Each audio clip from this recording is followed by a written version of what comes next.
महामारी की दूसरी लहर के बीच और तीसरी लहर की संभावना से भारत की अर्थव्यवस्था मुश्किल में फंसती दिख रही है। महामारी की वजह से बने डर ने अर्थव्यवस्था पर दबाव बढ़ा दिया है। कई आर्थिक सर्वे एजेंसियों ने मुश्किल वक्त में आरबीआई द्वारा जीडीपी ग्रोथ को लेकर लगाए जा रहे अनुमानों पर सवाल खड़े कर दिए थे और अब आरबीआई की ओर से इस पर जवाब आ गया है। आरबीआई ने भी मान लिया है कि जो अनुमान लगाया गया था वो कुछ ज्यादा था। तो क्या है आरबीआई का बयान, देखिए ये रिपोर्ट।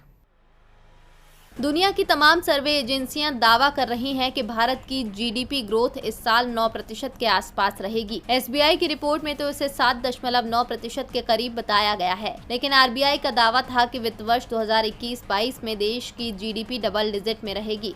आरबीआई का अनुमान था कि 10.5% की दर से देश की जीडीपी ग्रोथ करेगी, लेकिन महामारी की दूसरी लहर में सरकार की फेल हुई रणनीति ने अब आरबीआई के अनुमानों को भी फेल कर दिया है। आरबीआई की ओर से साफ कर दिया गया है कि इस साल देश की जीडीपी को लेकर जो अनुमान पहले जताया गया था, हकीकत में जीडीपी ग्रोथ उससे कम रहेगी। आरबीआई ने इस साल 9.5% की दर से जीडीपी ग्रोथ का अनुमान लगाया है। यह अनुमान भी उसी सूरत में है जब देश में महामारी की तीसरी लहर नहीं आती है। यदि महामारी की तीसरी लहर आई तो ये अनुमान और भी कम हो सकते हैं।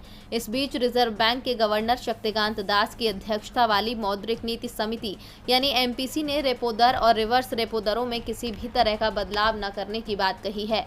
आरबीआई गवर्नर ने कहा कि एमपीसी का मानना है कि 2021 की दूसरी छमाही में आर्थिक गतिविधियों की जो रफ्तार बनी थी, उसे फिर से हासिल करने के लिए इस समय चारों तरफ से नीतिगत समर्थन की आवश्यकता है।